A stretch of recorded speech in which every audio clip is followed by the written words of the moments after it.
remarkable to us. And to this day, 6 consecutive premierships. It is still the benchmark. When we got closer to winning the 6 premierships in a row, but the 6 players played in all of them, as such, a lot of others made a contribution to get us there. That gave us a heck of a lot of pride. And we could go around and say that was something. It wasn't something special, it was something extra special. It was above that.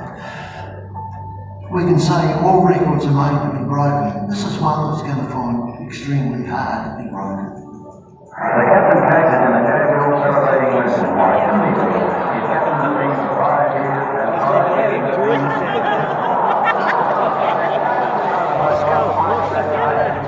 on magnificent performance this afternoon. I think the butler summed up the situation after the game in the crowd room when he said, "There's never won a game. We see a team 2 goals down, the 3-quarter time, to kick against the wind in the last quarter and get up and win."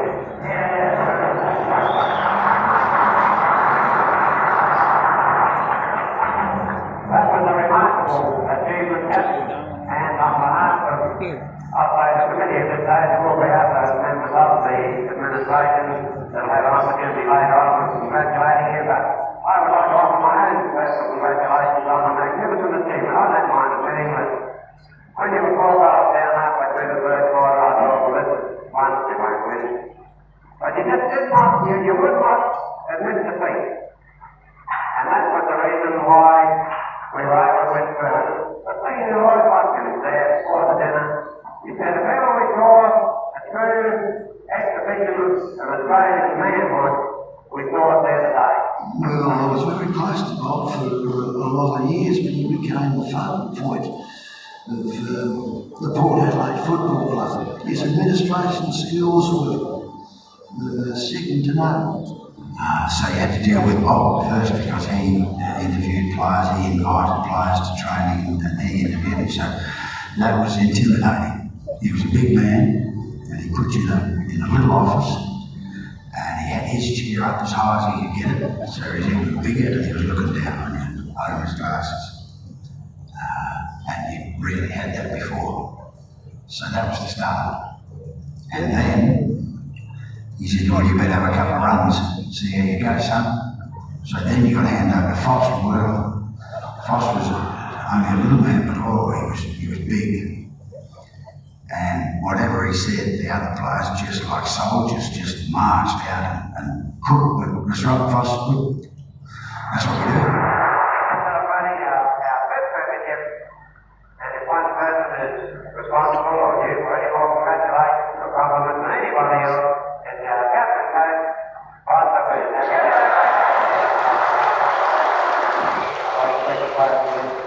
At the moment, I don't think any player who's seen football will say that they've seen a better job done under hard circumstances. Thank you very much.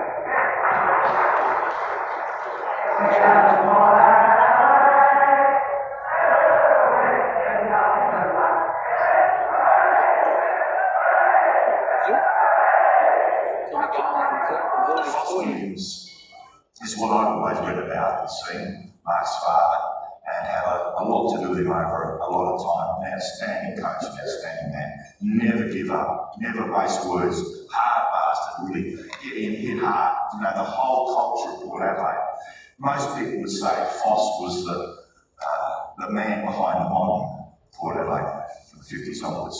Now, we all expect all those things and we expect you to fight to it. You can't even run anymore. We've got 2 reserves. Let me know when you've got that and you can go right off. But don't stay there and you're going to do your job. Now, let's get out and do that.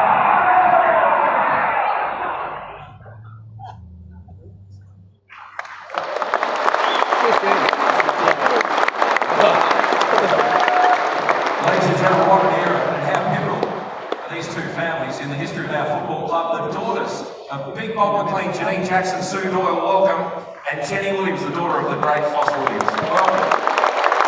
What was it like seeing your dad up there talking and for both? What was it like seeing your fathers?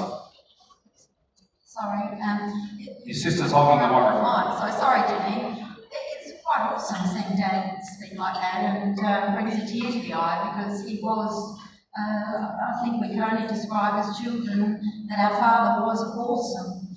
And as a father, he was second to none, I can honestly say that.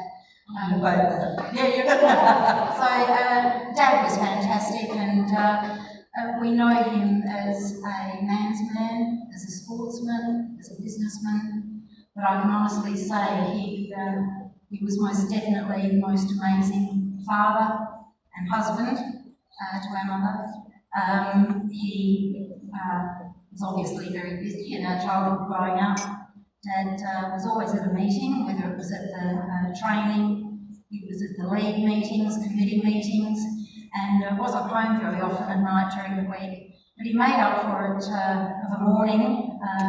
He was always there. Our mother got breakfast in bed every morning of her life, and if he didn't get it right, she'd definitely tell him that it wasn't right. And he'd get us kids off to school every day, and we lived at Largs and had to go to school on the other side of town. And Dad was the one who would be cooking our breakfast, getting us off to the train. If we missed the train, there were times that he would not only miss the train at Largs North, we'd go to Largs, we'd go to Peterhead, we'd go to Blandfield, we'd be at Alberton, and there were times at Croydon, and there was one day that he even had to get all the way to Stony Hill for school, and he was still in his pyjamas at 9 o'clock getting us to school on time. Right, Sue, give your sister the microphone, please. That was fantastic. Jenny, did we see Poss having a drink of alcohol up there? Yeah, that was probably the only time Dad's ever had a drink of No, he was alcohol. always on the rock, Poss. I would have absolutely had something to say, there's no doubt about it. So I thought that was pretty interesting. Tear to the eye, absolutely.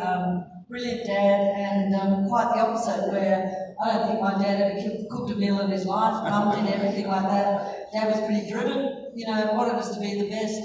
But we all had a wonderful childhood, especially being around the Port Adelaide Footy Club. I have 1,000 questions to ask you. We haven't got time, but talking about meals, you have always had players around home having meals cooked by your mum. They must have been interesting times. Yeah, Mum was a great cook, and at times Dad would get the whole team around, and the two things I remember most was the number of times Mum had to recook tea because someone broke a window having a kick at the footy, and it always went in the tea. And the other thing is, I wonder how many players, the guys I saw who I grew up worshipping, the 70s sitting out there, I wonder how many of these guys actually ever went to our house and had a rub down on the kitchen table, because that was the other thing. Friday nights, there was always players over, there was always Dad giving massages, and he was always telling them how good they were going to be the next day. Unbelievable. Janine, I'm interested to know that the McLean family, the Williams family, such a big part of our football club. Did all of you girls run around Adelaide Oval as little, Alberton Oval as little kids together? Well, it's funny, Jenny was often up in the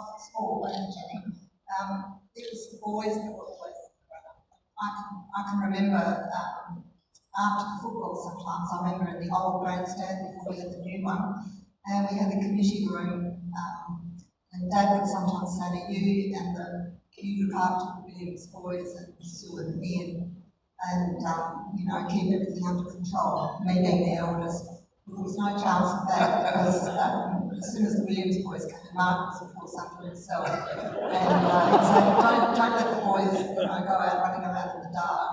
Sue and Ian would follow them, but of course that's exactly what would happen. And So I've heard stories that the offices were limited at Alberton Oval. That really your house was the offices of the Port Adelaide Football Club. There'd be raffle books on the kitchen table and memorabilia and all sorts of things. Is that accurate? Yeah, Dad had an office in the back shed, so we'd go down there, and yes, in the very early days, everything was done from home and on the kitchen table, and all the raffle tickets, all the reserved tickets that went out to everyone throughout the year. They'd all come home, we'd be sorting them out on the kitchen table. So whilst the Williams side, it was very much about the sporting side, we were always very much about the administration and getting everything done. So very, very different styles, but it was a great combination. All right, a question to all three of you, because we hear about how tough and how uncompromising your fathers perhaps were. Jenny, what was he like as a dad? Was he soft or not? Dad was demanding as a dad, but absolutely caring at the same time. So in other words, he'd come home and he would expect us, if we wanted to be good at something, to be practicing it. And I think he married smart. I mean, he married a woman who actually knew how to actually have joy in the world. And so when we talk about Port Adelaide, we talk about partnerships, and it was the wives as well as the husbands. And I have to mention, at Alberton, what I remember are the bagpipes on Sunday mornings, just playing every time the guys went out to train. And the guys, and other young people who are out here now who are my age in the 60s, just being mates together and playing in that. It's still at the front of us, the Williams stand, is that little area that we sort of thought was a crash, that you actually just always stood and played in, and everyone would just let you go wherever you wanted. So what was Dad like? He was always demanding. He wanted, it's funny, I talk about him as the original male champion of change when it comes to women, because he believed that we should all accomplish and we should all be really good at what we did. And so it was a great thing to grow up in a family where I had 3 brothers, but I was still supposed to be good at things. I was never, shy away. And so incredibly loving and incredibly good, just best childhood. Well, what a contribution from 2 amazing families. Janine, Sue gave us a big rundown of what your father was like, but Russell, everyone says intimidating. He must have been. He was Big Bob. He must have been intimidating. He was really a gentle giant at home. He did everything for us. We had the shiniest shoes in the school because he polished our shoes every morning. Although we never quite got the breakfast right, we tried really hard. But he was a great dad, and he was intimidating, yes, because of his size and what have you. But he could command a room with a few words. He didn't have to say a lot, but whatever he said, people listened to him, and he was a man of his word, and we just loved him. He was fantastic. Can I say, I think one of the biggest things is they were both driven and imaginative. They actually wanted things to be the best.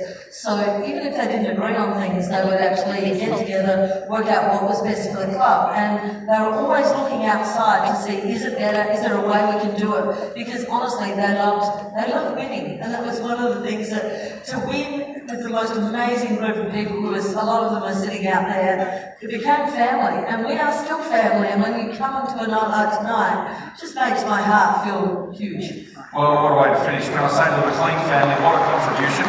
And Jenny, your family, your brother Stephen coached the premiership. Your brother Mark delivered our first AFL premiership. Your brother Anthony is a star player as well. And the way you describe your mum and dad is just absolutely awesome. Please thank our special guests. He's now on the floor with some special legends. Yeah, thanks, Dids.